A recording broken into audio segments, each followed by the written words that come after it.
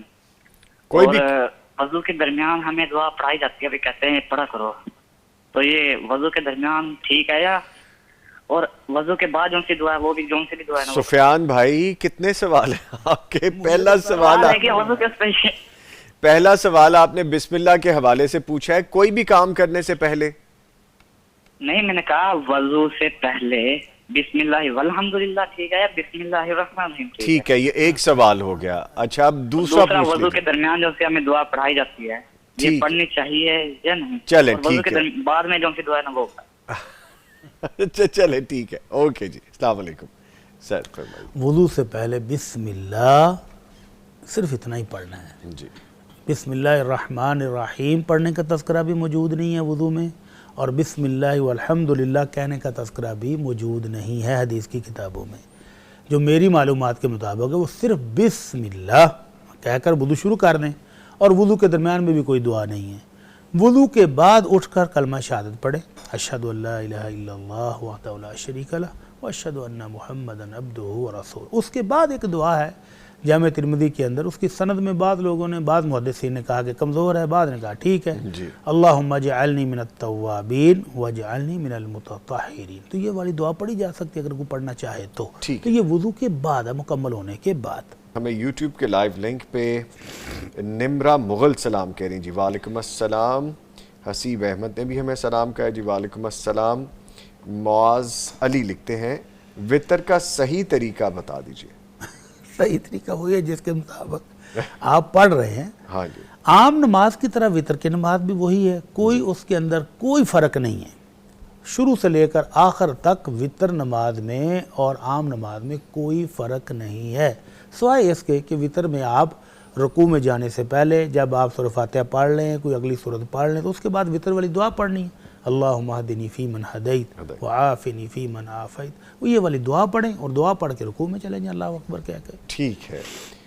Waqar I D لکھتے ہیں بھائی پلیز میرا پہلے والا سوال بھی شامل کریں. جی جو پہلا سوال تھا, کیا کلر کالا لگانا چاہیے, یہ کیا مکس کر کے نہیں لگا سکتے, کیا لگا سکتے ہیں, یہ ہم نے ابھی ڈسکس کیا ہے. ہم نے اس کا سنا نہیں شاید بھائی نے, شاید سنا نہیں. ایک لائن میں فوری بتا دیں. کالا کلر لگانا منع ہے اور مکس کر کے لگا سکتے ہیں. لگا سکتے ہیں. ٹھیک ہے جی. اب دوسری دفعہ ہم نے جواب دیا, تیسری دفعہ نا اب لکھ دیجیے ایک ہی مجلس میں 2 دفعہ. 2 دفعہ.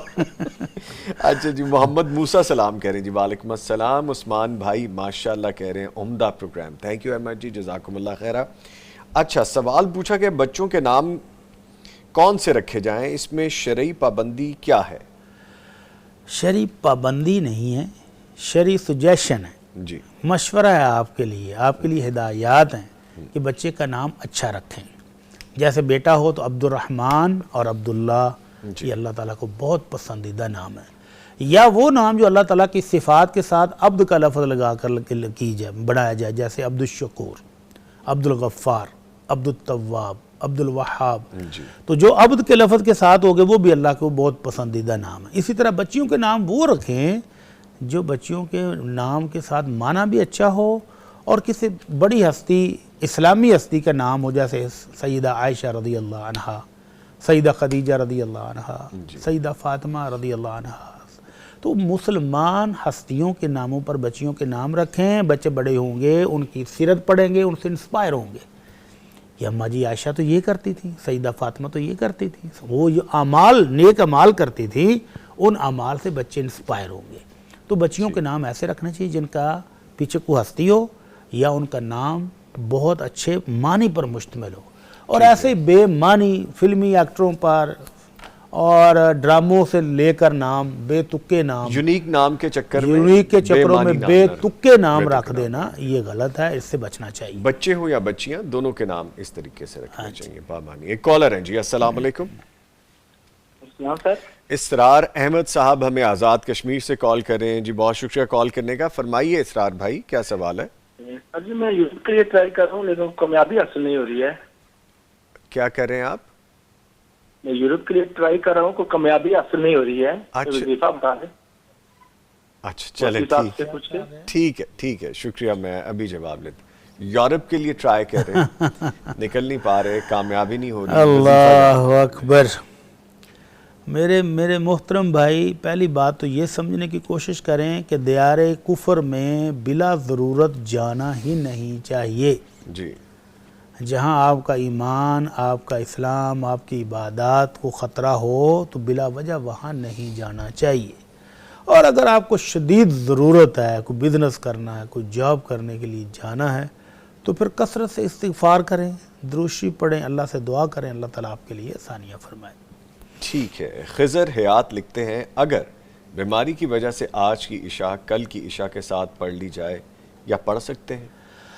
بیماری کی وجہ سے اگر تو اس کو افاقہ ہی نہیں ہوا، عشاء کی نماز اس نے رہ گئی تھی اور اگلا دن بھی سارا دن وہ بیمار شدید رہا، اس کو ہوش نہیں رہی، وہ اٹھ نہیں سکا، وضو نہیں کر سکا، نماز پڑھنے کے قابل ہی نہیں تھا، پھر تو ٹھیک ہے. لیکن اگر عشاء کے بعد، صبح فجر کے بعد اس کو کچھ طبیعت بہتر ہو گئی، بحال ہو گئی، تو پھر نماز فوری پڑھنے کا حکم ہے. تو اس کو بلا وجہ اگلی عشاء تک جوڑنے کے لیے اس کو رکھے رکھنا یہ غلط ہے. جیسے ہی طبیعت بحال ہو وضو کرے، اور کھڑے نہیں ہوا جاتا بیٹھ کر پڑھ لیں، بیٹھا نہیں جاتا لیٹ کر پڑھ لیں، لیکن اس کو فوری پڑھنے کا حکم ہے. اس کو اتنا لیٹ کرنا کہ اگلے دن کی عشاء آ جائے درست نہیں ہے. ٹھیک ہے. سفیان نجم لکھتے ہیں ماشاءاللہ آپ کا پروگرام بہت اچھا ہے اور آپ ہمیں بہت اچھا گائیڈ کرتے ہیں. جی جزاکم اللہ خیرہ. آپ مفتی صاحب سے کہیں وہ میرے لیے دعا کریں، اللہ تعالیٰ مجھے نیک صالح اولاد عطا فرمائے اور گھر جیسی پیاری نعمت سے بھی اللہ تعالیٰ ہمیں نواز دے. اللہ تعالیٰ آپ کی دونوں نیک خواہشات پوری فرمائے. آمین. آپ بھی دعا کریں رب حب لی من الصالحین، اے اللہ نیک صالح اولاد عطا فرما، اور اللہ کی رحمت والا، وسعت والا، فراخی والا، حلال رزق والا گھر بھی اللہ تعالیٰ آپ کو عطا فرمائے. کوشچن پوچھا گیا ہے عصر اور فجر کے بعد دوبارہ وضو کیا ہو تو تحیۃ الوضو پڑھ سکتے ہیں؟ نماز کے بعد، فجر کی نماز کے بعد عمومی نوافل پڑھنے بالکل جائز نہیں ہیں، لیکن یہ سبب آ گیا نا، سببی نماز ہے. جی. جب آپ نے وضو کیا تو ایک نیا سبب پیدا ہو گیا نماز پڑھنے کا، تو ان اوقات میں بھی سببی نماز پڑھی جا سکتی ہے، جیسے کہ طواف کے 2 رکعت پڑھے جا سکتے ہیں، جیسے کہ تحیۃ المسجد کے پڑھے جا سکتے ہیں، اسی طرح تحیۃ الوضو کے بھی نفل پڑھے جا سکتے ہیں. ٹھیک ہے. کالر ہیں جی ہمارے ساتھ. السلام علیکم. وعلیکم السلام. لاہور سے ہمیں کال کر رہے ہیں عبد الرحمان صاحب. شکریہ آپ نے کال کی ہے. پوچھئے کیا سوال ہے آپ کا؟ جی نوید بھائی کیا حال چال ہے؟ ٹھیک ٹھاک ہیں مفتی صاحب؟ ٹھیک ٹھاک ہیں الحمدللہ الحمدللہ. اللہ آپ کو خوش رکھے. اچھا میرا سوال ہے سر آپ سے، مفتی صاحب سے. جی. دل میں وسوسے چلتے ہیں رات کو جب سوتا ہوں نا، جی. تو کبھی کمرے میں چوہے وغیرہ پھرتے رہتے ہیں، کبھی چھپکلیاں، بڑی صفائی وغیرہ بھی رکھتے ہیں. ٹھیک ہے. ایپ بھی لگائی ہے گھر میں، سارا کچھ کیا، لیکن لہٰذا اس کے باوجود بھی ہمیں پریشانی رہتی ہے.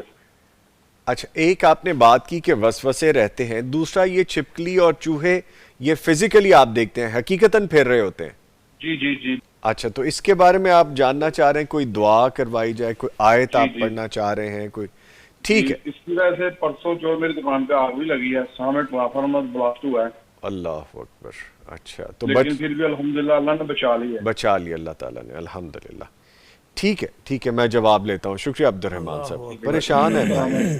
جی میں لیتا ہوں جواب. وسوسوں کا حل تو یہ ہے کہ رسول اللہ صلی اللہ علیہ وسلم نے جو اذکار، جو دعائیں پڑھنے کے لیے حکم دیا وہ پڑھ کر سوئیں، اور خاص طور پر وہ دعا اعوذ بکلمات اللہ التامہ من غضبہ و عقابہ ومن شر عبادہ ومن حمزات الشیاطین وان یحضرون، یہ والی دعا خاص طور پر 3 دفعہ پڑھیں تو شیطانی وسوسے، شیطانی خواب، ڈرونے خواب، یہ ساری چیزیں بند ہو جائیں گی انشاءاللہ.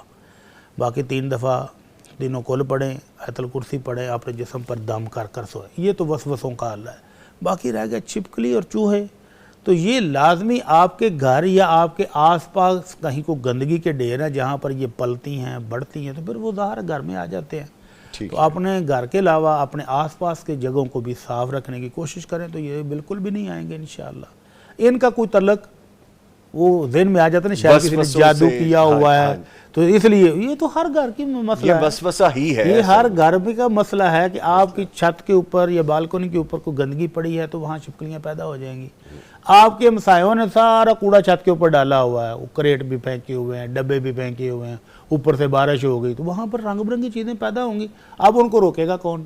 اس گھر میں جائیں کہ اس گھر میں جائیں، کوئی ویزا تو لینا نہیں پڑتا، تو وہ چلے جاتے ہیں۔ تو یہ اللہ کی مخلوق ہے، چلتی پھرتی رہتی ہے، اور اس کا تعلق ٹوٹلی صفائی کے ساتھ۔ آپ اپنے گھر میں سپرے کروائیں تو انشاءاللہ اس کی سمیل سے یہ نہیں آئیں گے، باہر بھاگ جائیں گے۔ ٹھیک ہے۔ دوسرا جو ان کے ذہن میں آ رہا ہے کہ وسوسے آتے ہیں، گھر میں اس طرح حشرات نظر آتے ہیں یا اس طرح کی چیزیں نظر آتی ہیں، اور حقیقتاً ہیں بھی، اور کہتے ہیں کہ دکان کے سامنے ٹرانسفارمر پھٹ گیا، یہ تو روٹین کے انسیڈنٹس ہیں، اتفاق ہیں۔ اب برسات کے موسم میں پاکستان کے اندر ٹرانسفارمر کا پھٹنا، یہ تو اس کو آپ جادو کے ساتھ تو نہیں جوڑے نا، یہ تو روٹین کی بات ہے۔ پھر وہ جادو ڈپارٹمنٹ کرتا ہے، وہ جادو کرتا ہے کہ 2 3 4 گھنٹوں کے بعد یا کبھی کبھی یہ 1 2 دنوں کے بعد بھی، تو وہ جادو پھر لمبا ہوتا ہے۔ اینی وے خوش رہیں جی، کوئی بات نہیں، اللہ تعالیٰ سے لا لگائے رکھے، معاملات ٹھیک ہوتے جائیں گے الحمدللہ۔ اس کے ساتھ ہی جی میں سیگمنٹ کلوز کر رہا ہوں، اور جتنے سوال شامل کر سکے کر لیے، جتنے کمنٹ شامل کر لیے، بلکہ میں نام لے لیتا ہوں اور پھر اس کے بعد رخصت لیتے ہیں، سوالات شامل نہیں کر سکوں گا۔ صبا افتخار نے ہمیں لکھا، علی احمد ہمیں ابھی لکھ رہے ہیں، جی بہت شکریہ آپ سب کے لکھنے کا، اور آپ کے سوالات کل شامل کیے جا سکتے ہیں۔ میں شکریہ ادا کروں گا اپنے معزز مہمانوں کا، قاری اشتیاق احمد ساکی صاحب۔ قاری صاحب آپ کے آنے کا شکریہ، تھینک یو ویری مچ، اور ہمارے ساتھ موجود رہے ڈاکٹر مفتی مولانا محمد اجمل بھٹی صاحب۔ ڈاکٹر صاحب تھینک یو ویری مچ، بہت شکریہ، آپ تشریف لاتے ہیں، چلیں ملاقات ہوتی ہے پھر بعد میں، تھینک یو ویری مچ۔ نہیں جی، اس کے ساتھ ہی یہاں پہ بریک لیں گے، بریک کے بعد جب واپس آئیں گے تو انشاءاللہ عاشورہ محرم، اس کی اہمیت اور فضیلت کے حوالے سے بات کریں گے۔ ملتے ہیں ایک شارٹ بریک کے بعد۔